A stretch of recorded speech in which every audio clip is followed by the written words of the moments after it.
Hello everyone, welcome back. Previous class में हम लोग मॉडल सेट नंबर 3 के ग्रुप बी के सारे क्वेश्चंस डिस्कस कर चुके हैं। आज के क्लास में ग्रुप सी से स्टार्ट करेंगे क्वेश्चंस को डिस्कस करना। चलिए फटाफट से शुरू कर लेते हैं। ग्रुप सी जो कि हमारे 5 मार्क्स ईच क्वेश्चन को कैरी करने वाला ग्रुप है, जहाँ से आप क्वेश्चंस के आंसर करने की शुरुआत करोगे और ये आपके लॉन्ग आंसर टाइप क्वेश्चंस में आते हैं। तो ग्रुप सी में जो सबसे पहला क्वेश्चन दिया हुआ है विच इज़ क्वेश्चन नंबर 15, और क्वेश्चन नंबर 15 कहता है calculate median from the following data. Question में आपके पास डेटा गिवन है और उनकी मदद से आपको मीडियन निकालने के लिए कहा जा रहा है। ठीक है, तो सबसे पहले मीडियन निकालने के लिए हम पहले तो कुछ कॉलम्स क्रिएट कर लेंगे, कुछ कॉलम्स बना लेंगे हम लोग। टोटल कितने कॉलम्स बनेंगे तो वो डिपेंड करता है कि कौन सा सीरीज़ है हमारा। तो सीरीज़ जो दिया हुआ है क्वेश्चन में वो कॉन्टीन्यूअस है। अकॉर्डिंग टू दैट हम यहाँ पे टोटल 6 कॉलम्स क्रिएट कर लेंगे according to the steps.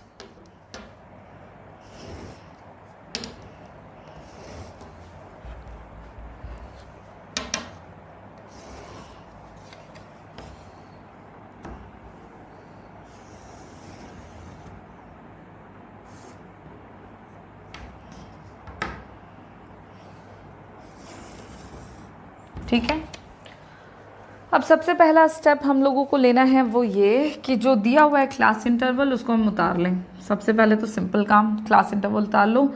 0 to 10, 10 से 20, 20 से 30 एंड 30 to 40।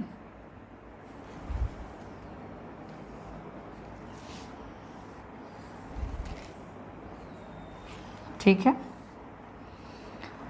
क्लास इंटरवल के साथ साथ हमारे पास क्वेश्चन में और भी डेटा गिवन है विच इज़ फ्रीक्वेंसी। फ्रीक्वेंसी दी हुई है 5, 6, 7 एंड 2। फ्रीक्वेंसी आपके पास है, हम लोगों को सबसे पहले क्या करना है, सम ऑफ फ्रीक्वेंसी कर लेना है। सारे को हम लोगों को ऐड कर लेना है। 5 और 6 11 और 7 18 और 2 20। तो सम ऑफ फ्रीक्वेंसी आ गया हमारा 20। नाउ नेक्स्ट कॉलम में हम क्या करेंगे कि जो क्लास इंटरवल है उससे हम मिड वैल्यू निकाल लेंगे जिसको हम x मानेंगे। ठीक है, तो मिड वैल्यू हम कैसे निकालेंगे, तो 0 to 10 मिड वैल्यू निकालने का फॉर्मूला क्या हो गया आपका, तो 0 + 10/2, तो 10/2 = 5। तो मिड वैल्यू हो गया 5। ठीक उसी तरह से 10 से 20, तो 10 से 20, तो 10 + 20/2, तो 10 और 20 30, 30/2, तो 30/2 = 15। इस तरह से हो गया 15। 20 + 30/2, तो 50/2 = 25। नाउ 30 + 40 70, 70/2 = 35। मिड वैल्यू निकल गया हमारा। नाउ मिड वैल्यू में से किसी भी एक वैल्यू को हम मीन मान लेंगे, अज्यूम्ड मीन, ताकि हम डेविएशन ले सकें। ठीक है, तो हमको अब चाहिए डेविएशन, dx या स्मॉल x से भी डिनोट करते हैं उसको हम लोग, जिसको हम x - a करके निकालेंगे, जहाँ पे a बराबर, तो आप इस सीरीज में से किसी को भी अज्यूम मीन मान सकते हो। हमने यहाँ पे 5 को मान लिया। चलिए मान लेते हैं a = 5। तो अब क्या होगा, 5 - 5 0, 15 - 5 10, 25 - 5 20, 35 - 5 30। ठीक है, अब डेविएशन निकाल लिया है हम लोगों ने। देन नेक्स्ट स्टेप में हम क्या करेंगे कि dx डैश निकालेंगे। dx डैश निकालने के लिए आपको करना ये है कि जो डेविएशन वाले वैल्यूज़ हैं उनको आपको i से डिनोट करना है। व्हाट इज़ i, तो i जो हो गया वो कॉमन फैक्टर हो गया, मिनिमम वो वैल्यू जिसको हम एज सारे वैल्यू से डिवाइड करेंगे तो वो आराम से डिविजिबल हो जाएगा। तो ऐसा कोई वैल्यू लेना है, हमने यहाँ पे i = 10 ले लिया है। ठीक है, तो 0/10 0, 10/10 1, 20/10 2, 30/10 3। कैसे निकाल लिया है, समझ में आया है। उसके बाद अगला जो कॉलम बनाएंगे वो करेंगे f into D X dash. D x निकाल चुके हैं, डी एक्स डैश f है, दोनों को गुना करें। 5 into 0 0, 6 into 1 6, 7 into 2 14 and 2 into 3 6। ठीक है, अब आपको क्या करना है, सम कर लेना है, sum of f D X dash. Sum जब करेंगे तो हो जाएगा 14 एंड 6 20 और 6 26। अब देख लो हमारे पास यहाँ पे जो भी स्टेप्स हमको फॉलो करने थे for the calculation of median वो हम कर चुके हैं। अब हम ना फॉर्मूला पुट करेंगे मीडियन का। कॉन्टिन्यूस सीरीज से जब मीडियन निकालना होता है तो हम जिस फॉर्मूले का इस्तेमाल करते हैं वो फॉर्मूला है a plus sigma F D X dash upon sigma F into I. I is the common factor. ठीक है, अब हम लोग क्या करेंगे, we have all the values. आप एक जगह पे लिख लो, a इज इक्वल्स टू 5 है आपके पास, sigma F D D X dash is equals to है 26, sigma F is equals to है 20 और I is equals to है 10. Now putting all these values into the formula and calculate median. So M is equals to A is equals to 5 plus sigma f dx 26 upon sigma f कितना है 20 और I जो है वो है आपका 10, तो यहाँ पे हम लिख लेंगे 10। तो कितना हो गया 5 plus 13 is equals to 18। So m is equals to 18। This is our answer for question number 15 group C. ठीक है, देख लो बहुत ही सिंपल तरीके से हम लोगों ने सॉल्व कर लिया है हमारे मीडियन के वैल्यू को, और कुछ भी नहीं करा, जस्ट फार्मूला पुट किया है हम लोगों ने। फार्मूले के अकॉर्डिंग जो जो स्टेप हम लोगों को नीडेड थे वो स्टेप्स हम लोगों ने फॉलो कर लिए एंड देन हम लोगों ने कैलकुलेट कर लिया मीडियन को। फार्मूला आपको याद करना पड़ेगा, ये तो आप जान लो, मान लो इस बात को, बिना फार्मूला याद किए कोई उपाय नहीं है। इसी के साथ क्वेश्चन नंबर 15 कंप्लीट होता है और अब हम चलेंगे हमारे नेक्स्ट क्वेश्चन पे जो कि है क्वेश्चन नंबर 16, और ये भी एक प्रैक्टिकल क्वेश्चन है, एक न्यूमेरिकल क्वेश्चन है। फटाफट से क्वेश्चन नंबर 16 भी हम सॉल्व कर लेते हैं। क्वेश्चन नंबर 16 जो है कोरिलेशन से क्वेश्चन है।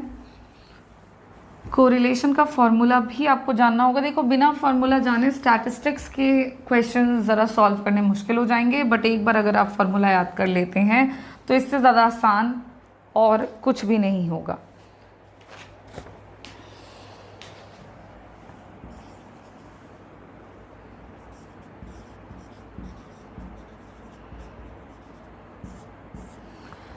कहता है calculate the coefficient of correlation between x and y। आपके पास x और y गिवन है और उससे आपको कोरिलेशन कोएफिशिएंट निकालने के लिए कहा जा रहा है। तो फटाफट से हम देख लेते हैं कि क्या क्या दिया हुआ है एंड अकॉर्डिंग टू दैट पहले तो कुछ कॉलम्स बना लेंगे। ठीक है, डायरेक्ट मेथड का इस्तेमाल कर सकते हो, शॉर्टकट का इस्तेमाल कर सकते हो, स्टेप डेविएशन का इस्तेमाल कर सकते हो। हम यहाँ पे डायरेक्ट मेथड का इस्तेमाल करते हुए कैलकुलेशन करेंगे। डायरेक्ट मेथड में आपको सिर्फ 5 कॉलम्स बनाने होते हैं, तो हम यहाँ पे 5 कॉलम्स जो है वो बना लेंगे।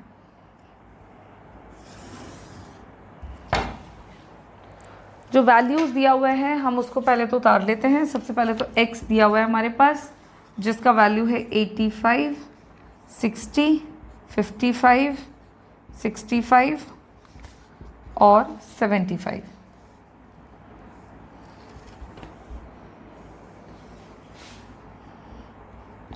सबसे पहले डायरेक्ट मेथड में आप सम ऑफ x करोगे, जो भी वैल्यू दिया हुआ है उसका हम सम टोटल कर लेंगे। सम टोटल करोगे सम ऑफ x का तो आ जाएगा 340। ठीक है, उसके बाद एक कॉलम छोड़ दिया है यहाँ पे और नेक्स्ट कॉलम में y के वैल्यूज़ को पुट कर लेंगे। y का वैल्यू दिया हुआ है क्वेश्चन में 60, 48, 49, 50 और 55। जैसा x के साथ किया वैसा y के साथ भी करेंगे और इसका सम करोगे तो आएगा 262। सारे वैल्यूज़ को जोड़ेंगे। नाउ नेक्स्ट स्टेप में आपको करना है x का स्क्वायर। ठीक है, x जो दिया हुआ है उसका आपको स्क्वायर करना है, यानी 85 इंटू 85। तो इसको आप करोगे तो 85 का स्क्वायर आएगा 7225। नाउ 60 का स्क्वायर आ जाएगा आपका 3600, 55 का स्क्वायर आ जाएगा 3025, 65 का स्क्वायर करोगे तो आएगा 4225 और 75 का स्क्वायर करोगे तो आएगा 5625। अब स्क्वायर करने के बाद आपको इन सब का सम कर लेना है। सबका जब आप सम करोगे तो सम वैल्यू आ जाएगा 23700। ठीक है, ठीक उसी तरह से y का स्क्वायर करेंगे हम लोग अगले कॉलम में। y का स्क्वायर करोगे 60 इंटू 60 हो जाएगा कितना 3600। फिर 48 का स्क्वायर करोगे तो होगा 2304। फिर आपका 49 का स्क्वायर करोगे तो 2401। 50 का स्क्वायर करोगे तो 2500 और 55 का स्क्वायर करोगे तो आ जाएगा 3025। नाउ सम कर लेंगे y स्क्वायर का, जो भी हमने किया है उसका टोटल सम करेंगे तो आएगा 13830। क्लियर है। अब अगले कॉलम में हम करेंगे x इंटू वाई। एक्स और y को गुना करना है आपको। x और y को मल्टीप्लाई करोगे तो 85 इंटू 60 हो जाएगा 5100, 60 इंटू 48 तो हो जाएगा 2880, फिर 55 इंटू 49 तो हो जाएगा 2695, फिर 65 इंटू 50 करेंगे तो आएगा 3250, 75 इंटू 55 करेंगे तो आएगा 4125। सम कर लेंगे एक्स वाई का।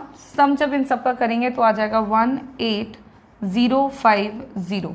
ठीक है, अब यहाँ पे हम लोगों को जितने भी स्टेप्स फॉलो करने थे वो हमने कर लिए हैं और अब हम कोरिलेशन का फॉर्मूला अप्लाई करेंगे। Correlation coefficient according to direct method निकालने का फॉर्मूला है n into sigma X Y minus sigma X into sigma Y upon under root n into sigma X square minus sigma X का whole square into under root n into sigma Y square minus sigma Y का whole square. अब क्या करेंगे, इस फॉर्मूले में हमारे पास सारे वैल्यूज़ हैं, हम उनको पुट करेंगे। तो n बराबर आपने काउंट करना है 1 2 3 4 5। So 5 into sigma X Y it's 18050 minus sigma X है 340, सिग्मा वाई है 262 upon root under 5 into sigma X square है 23700 माइनस सिग्मा एक्स है आपका 340 का square into root under 5 into sigma Y square है 13830 माइनस सिग्मा वाई 262 का whole square. ठीक है ना। अब हम लोग इसको सॉल्व करेंगे। ठीक है, अब कुछ भी नहीं करना है, सिंपल आपको गुना जोड़ ये सारी चीज़ें करती चली जानी है। तो 5 इंटू 18050 करोगे तो आपका रिजल्टिंग वैल्यू जो आएगा वो आ जाएगा 90250 माइनस 340 इंटू 262 करेंगे तो वैल्यू आ जाएगा हमारा 89080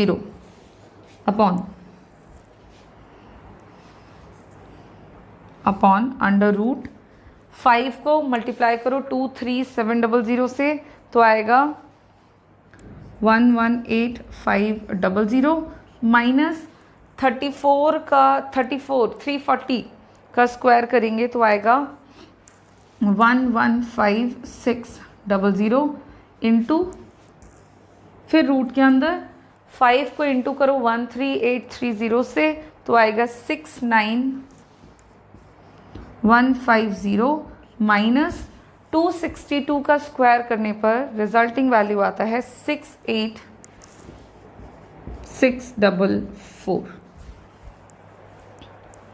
ओके, अब आपको इसको सॉल्व कर लेना है। सॉल्व कर लो तो आपका वैल्यू आ जाएगा 90250 में 89080 जाएगा तो रिजल्टिंग वैल्यू आएगा 1170 अपॉन रूट अंडर 11850 में 115600 जाएगा तो आएगा 2900 इंटू 69150 में 68644 जाता है तो बचेगा 506। अब देखो 1170 रहने देंगे अपॉन इन दोनों को गुना कर देंगे, रूट के अंदर है तो अंडर रूट ही रहने देंगे और दोनों को गुना करेंगे। दोनों को जब गुना करेंगे तो वैल्यू आ जाएगा 146740। अब अगले स्टेप में क्या करने का, 1170 अपॉन 146740 का रूट वैल्यू निकालेंगे तो आ जाता है 1211.36 और जब 1211.36 को 1170 में भाग दे देंगे तो रिजल्टिंग वैल्यू आता है 0.96 which is in plus positive 0.96 और यही हमारा कोरिलेशन कोएफिशिएंट का वैल्यू है क्वेश्चन नंबर 16 का। देख लीजिए इसको ज़रा ध्यान से कैसे हम लोगों ने इसको सॉल्व कर लिया है। और अब जो है क्वेश्चन नंबर 16 का आंसर यहाँ पे हमारा फिनिश हो जाता है।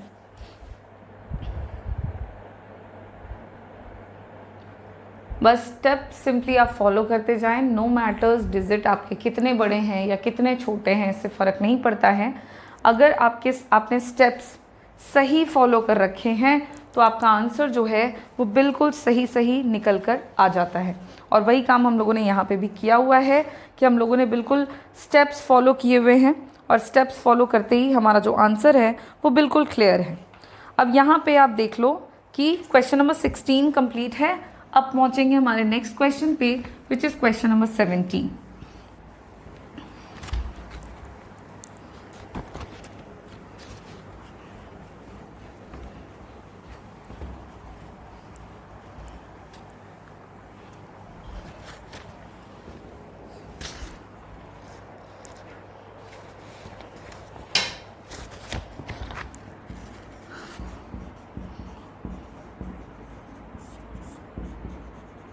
देखिए क्वेश्चन नंबर 17 में दिया हुआ है एक्सप्लेन द इंग्लिश में explain the main causes of poverty. आप एक बार ध्यान देना, क्वेश्चन नंबर ग्रुप सी में सेक्शन सी में क्वेश्चन नंबर 17, 18 और 19 इन तीनों क्वेश्चंस में थोड़ी गड़बड़ी हो गई है प्रिंट की। और क्वेश्चन में ऐसा है कि इंग्लिश का क्वेश्चन अलग है और हिंदी का क्वेश्चन अलग है, ठीक है।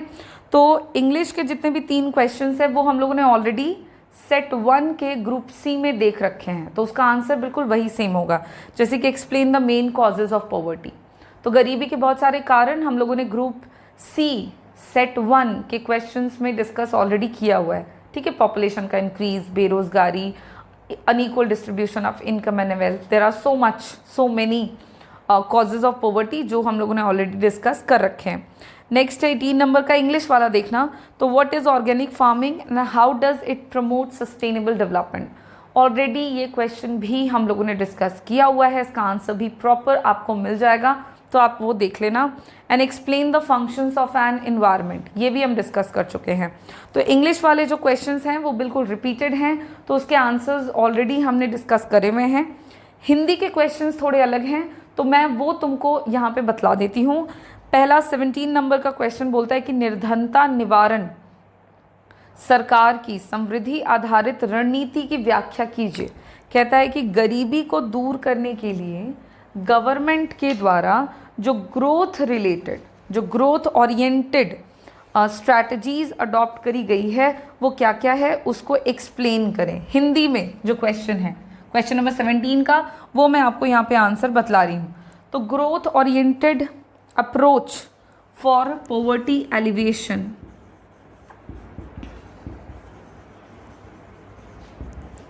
मैं इंग्लिश में ही आपको इसका आंसर बता रही हूँ, क्योंकि क्वेश्चन की वैरायटी है तो उसका आंसर जान लेने में कोई दिक्कत नहीं है। ग्रोथ ओरिएंटेड अप्रोच की अगर हम बात करें कि गवर्नमेंट ने किस तरह के अप्रोच या अप्रोचेस अडॉप्ट करे हैं to alleviate poverty, eradicate poverty, तो इसके अंदर आपका सबसे पहला पॉइंट आता है कि it is based on the expectation that the effect of economic growth, rapid increase in gross domestic product and per capita income would spread to all section of society and will trickle down to the poor section also.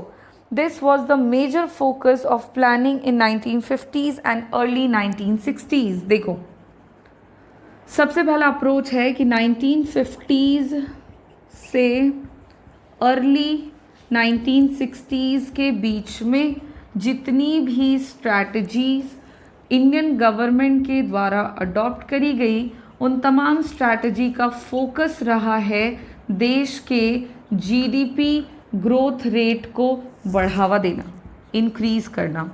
Y? So that कि GDP का increment से पर capita income जो है वो increase होगा और इसके इंक्रीमेंट से जो पॉवर्टी है वो काफ़ी हद तक डिक्रीज करेगी। चूंकि पर कैपिटा इनकम बढ़ेगा तो गरीबी घटेगी।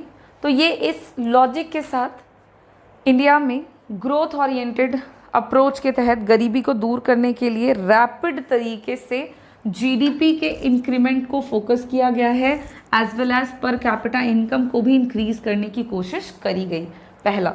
दूसरा पॉइंट है कि it was felt that rapid industrial development and transformation of agriculture through green revolution in selected regions would benefit the underdeveloped regions and the more backward sections of the community. Under this there are more focused, आप कैसे लिख सकते हो, तो इसके अंदर more focused on industrial development and rapid transformation of agriculture sector पर भी फोकस किया गया through green revolution.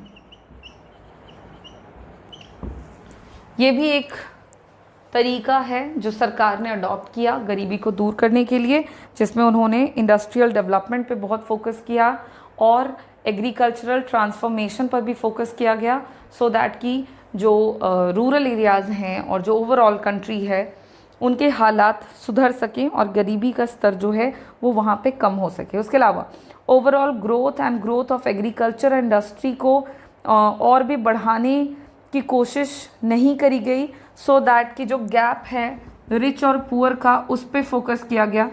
The gap between rich and poor are not increased, so that accordingly the focus on industrial development has been decreased। फिर धीरे धीरे, और यहाँ सो नहीं करें, यहाँ करें according to the focus on industrial development has been decreased so that the gap between the rich and poor वो बहुत ज़्यादा ना बढ़ जाए। और ग्रीन रेवोल्यूशन जो है उसने डिस्पैरिटी जो है रीजनली और लार्ज और स्मॉल फार्मर्स के बीच में काफ़ी बढ़ा दी थी। सो इन सब की वजह से गवर्नमेंट ने फिर ग्रोथ ओरिएंटेड प्रोग्राम्स को टाइम टू टाइम थोड़ा सा चेंज करा और उसके अकॉर्डिंग उन्होंने पॉलिसी को अडॉप्ट कर लिया। तो इस तरह से आप बहुत सारे पॉइंट्स यहाँ पे ऐड और कर सकते हैं। इकोनॉमिस्ट ने ये स्टेट किया है कि द बेनिफिट्स जो है इकोनॉमिक ग्रोथ का वो सिर्फ और सिर्फ गरीबी दूर करने के लिए ही नहीं इम्पॉर्टेंट है, बल्कि economist stated that the rapid growth in the economy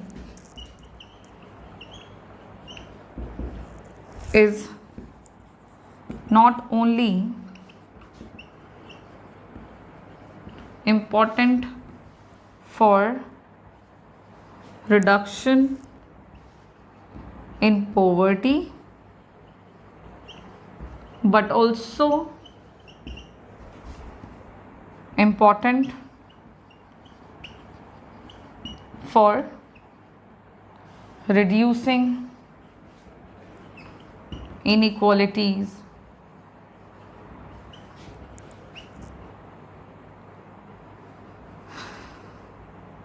and improving efficiency so that overall ये सब जो है ये मिलकर के गरीबी को ही दूर करने पे फोकस करेंगे।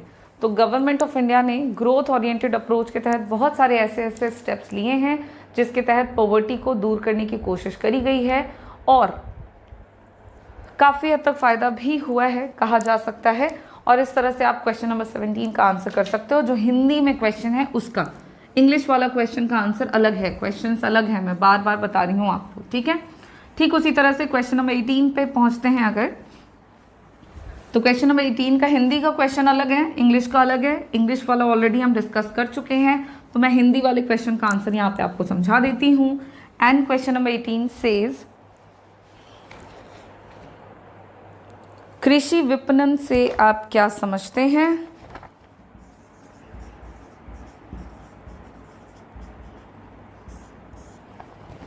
भारत में कृषि विपणन प्रक्रिया की बाधाओं को लिखिए। What do you mean by agricultural marketing? और एग्रीकल्चरल मार्केटिंग के जो प्रॉब्लम्स हैं उनके बारे में भी आपसे पूछा यहाँ पे जा रहा है। तो एग्रीकल्चरल मार्केटिंग हम लोगों ने ऑलरेडी लिख रखा है या हम लोगों ने देखा हुआ है कि क्या मतलब है एग्रीकल्चरल मार्केटिंग का। मैंने आपको पहले ही बताया है कि एग्रीकल्चरल मार्केटिंग आपका उस प्रोसेस को कहते हैं जिसमें एग्रीकल्चरल जो क्रॉप्स हैं वो खेत से लेकर के जो टू द अल्टीमेट कंज्यूमर्स तक पहुंचाए जाते हैं। The whole process involves between them is called agricultural marketing. सबसे पहले जैसे क्वेश्चन पूछ रहा है वैसे ही जवाब देंगे। एग्रीकल्चरल मार्केटिंग को डिफाइन कर दीजिए और फिर बोलता है कि उसमें क्या क्या प्रॉब्लम्स हैं वो भी बताइए।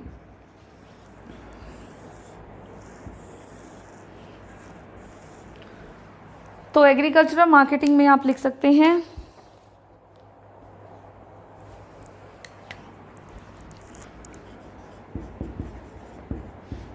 it is the process that involves जो इन्वॉल्व करता है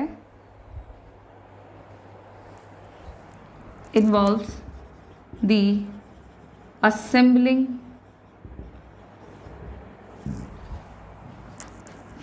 storage transportation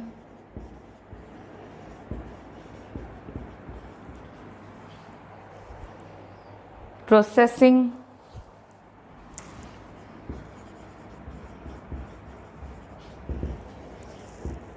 packaging grading and distribution of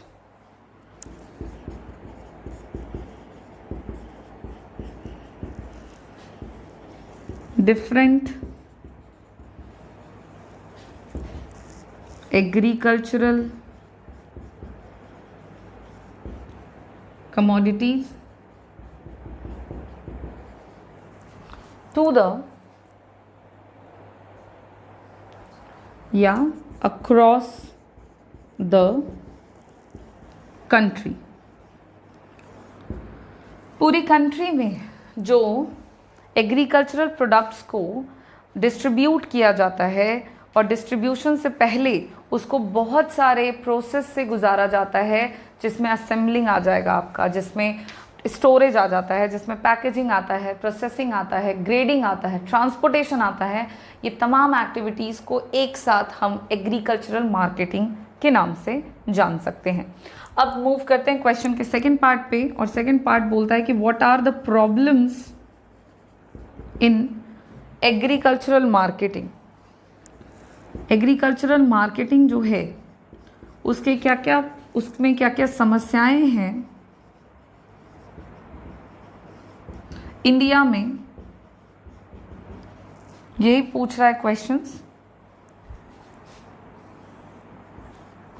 अब इसमें हम लोगों को कुछ पॉइंट वाइज हम आंसर करेंगे। सबसे पहला पॉइंट आप लिख सकते हैं, प्रीडोमिनेंस ऑफ प्राइवेट ट्रेडर।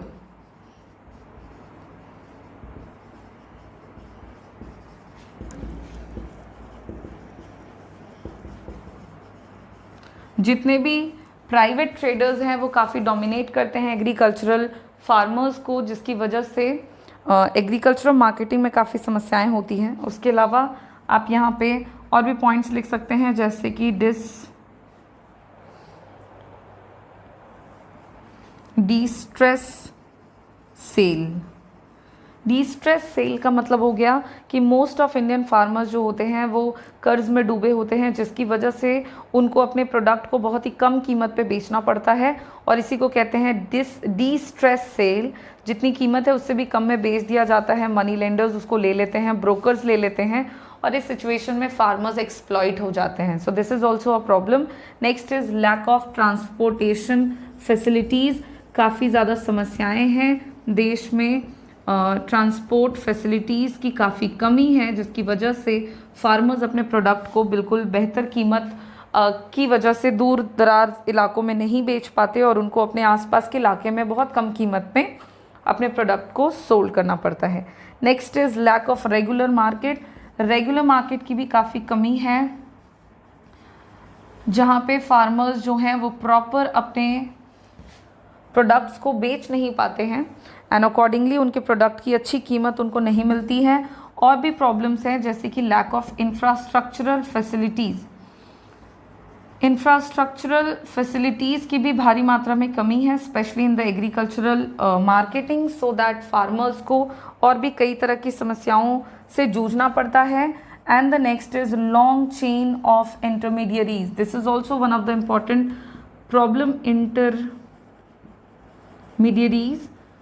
जो इंटरमीडियरीज होते हैं, बिचौलिए होते हैं, उनका काफ़ी लॉन्ग चेन होता है, और between the agricultural farmers to their customers. तो इस बीच में इंटरमीडियरीज का इतना लंबा चौड़ा चेन होने की वजह से उनको काफ़ी समस्याएं हो जाती हैं। इंटरमीडियरीज अपने फ़ायदे के लिए फार्मर्स को एक्सप्लॉइट कर देते हैं, उनके प्रोडक्ट की उनको अच्छी कीमत न देते हुए उन्हीं के प्रोडक्ट से ज़्यादा पैसे वो ही कमा लेते हैं, और इन सारे केसेस में एग्रीकल्चरल मार्केटिंग जो है वो काफ़ी समस्याओं के साथ पूरा हो पाता है।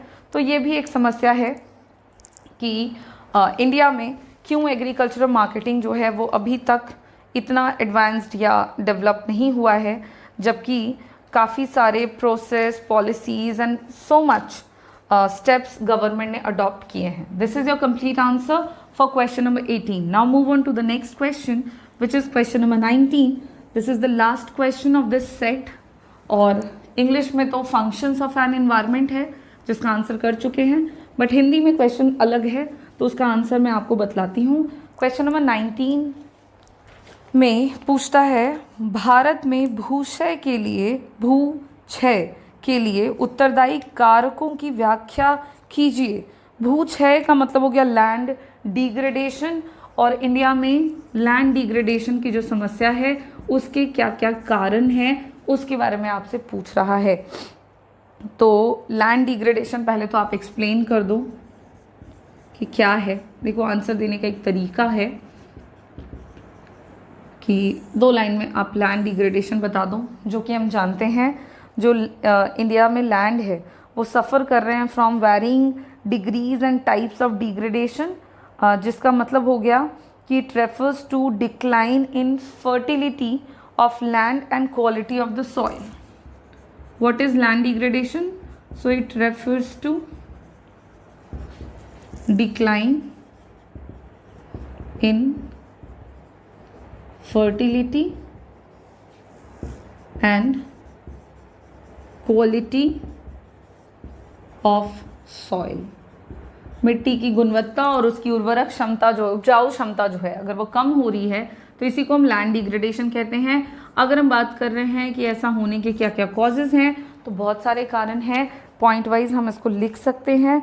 सबसे पहला पॉइंट है loss of vegetation occurring due to deforestation.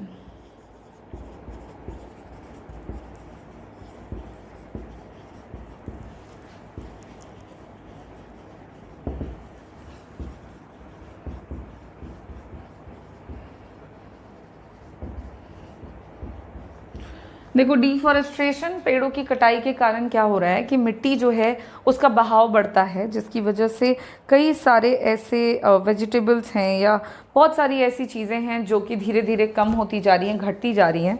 तो एक कारण है ये कि क्यों आपके सॉइल की क्वालिटी जो है वो टाइम टू टाइम ख़त्म होती जा रही है। उसके अलावा और भी रीज़न में आप लिखो, शिफ्टिंग कल्टीवेशन, कृषि का जो तरीका है वो भी धीरे धीरे क्या हो रहा है कि शिफ्ट होता जा रहा है। अब शिफ्ट होता जा रहा है कई मायनों में। एक तो तरीका बदल रहा है, ऊपर से लोग one place to another place shift कर रहे हैं। तो इन सब से क्या हो रहा है कि बहुत सारे ऐसे इम्पैक्ट हैं जो कि सॉइल पे पड़ते हैं और लैंड डिग्रेडेशन की समस्या उत्पन्न होती है। उसके अलावा unsustainable fuel wood,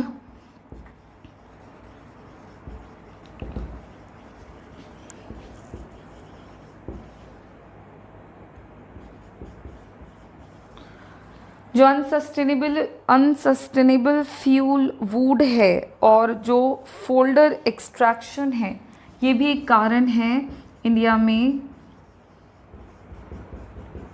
land degradation को बढ़ाने का। उसके अलावा और पॉइंट्स में आ जाएंगे आपके forest fire and over grazing, जो जंगल में आग वगैरह लग जाती है वो एक कारण है।